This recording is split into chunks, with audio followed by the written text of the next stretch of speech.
Steady now.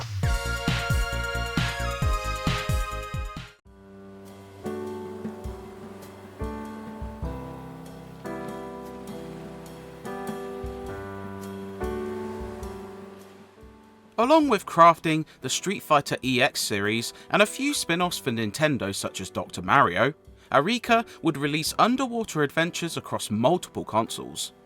Everblue served as the blueprint with 2 entries on the PlayStation 2, before developing into a key Nintendo series with Endless Ocean. 2 successful Wii entries followed, but the series would remain dormant for well over a decade until resurfacing for the Nintendo Switch with Endless Ocean Luminous. It's great to see a cult series return, but while Arika would come up with some nifty ideas and offer another relaxing dive into the ocean, some key faults and very odd design decisions render this frequel something of a disappointment. Your suit is designed to maintain a safe, climate-controlled environment, even in extreme temperatures. Please come along.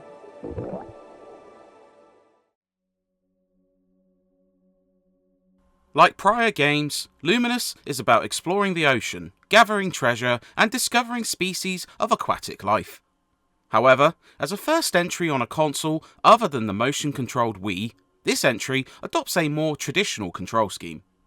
You can move your diver, raise and lower altitude with the right shoulder buttons, and scan or enter camera mode with the left side.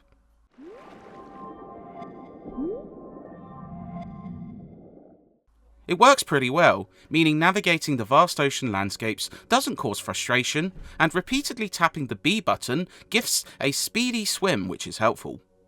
While offering a story mode, this Endless Ocean proves pretty relaxing, with little structure in dives other than exploring the surroundings, attempting to scan all the fish in an area, and seeking out special UML fish by scanning odd signatured sea life.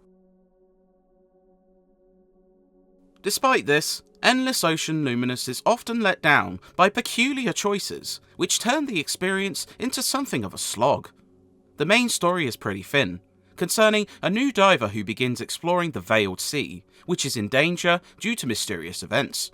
It concerns a tablet of mysteries, as you and a colleague try to figure out why the ocean is beginning to suffer. Then again, it would hardly be the first phenomenon we've seen with no rational explanation. The missions themselves are basic, ranging from short tasks that can be beaten in minutes to just cutscenes that allow no interactivity. It sometimes resembles an extended tutorial, and the odd storyline doesn't quite have you wanting more. Elongated is the key word here, as a number of barriers prevent story progression. You'll often have to hop back into dive mode, as missions will be inaccessible until you've scanned a requisite number of fish. It grows quickly wearisome, as it essentially feels like padding and, with so many short missions, a way to make up for a shallow story mode.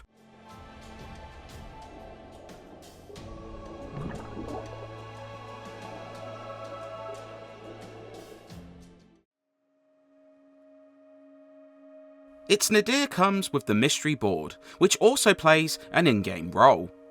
As you explore the ocean, certain tasks will reveal part of this board.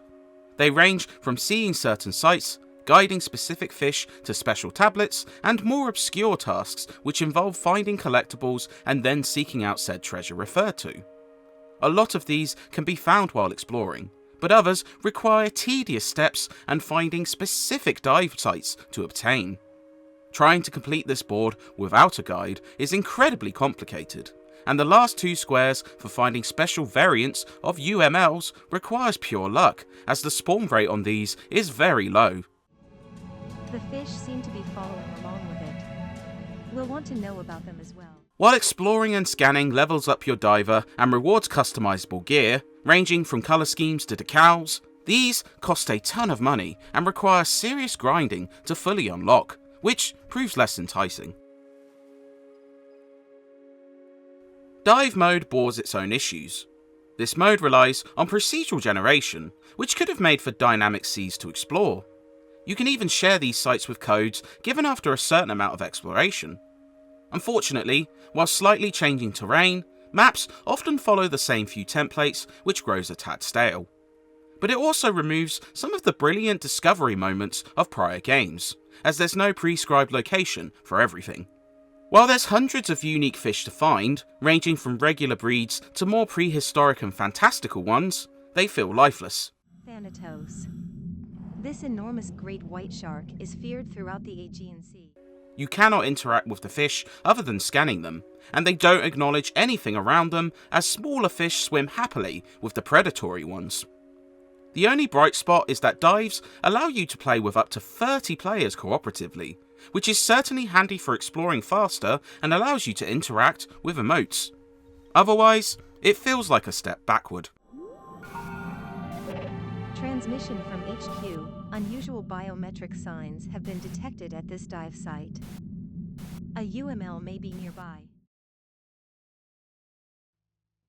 It's pleasantly presented at least, boasting attractive visuals despite taking place entirely underwater.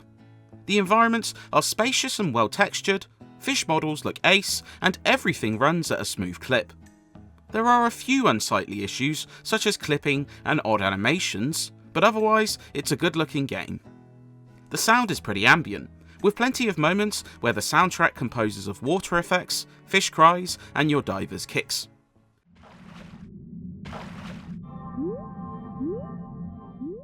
It's relaxing, and punctuated sometimes by a few lovely, if short-lived, music interludes during particular moments.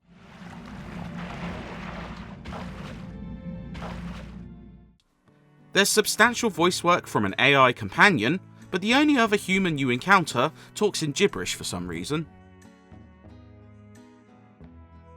Endless Ocean Luminous is an odd game, even considering the series it comes from, but perhaps not in a positive way. While the relaxing scuba diving is intact, and seeing the hundreds of fish species is novel, a few irritating design choices sadly get in the way. Whether it's a lackluster use of procedural generation, prolonging the story mode with repetitive tasks, or turning most of the story mode into something resembling a tutorial, these all get in the way of the laid-back fun you could have had. Fans of the series might still find plenty to like here, but for those unfamiliar, it's harder to recommend as you'll likely tire of the obstacles thrown long before completion. It's unusual to have such a strange experience on your first expedition. Then again, this is called the Ocean of Mystery for a reason.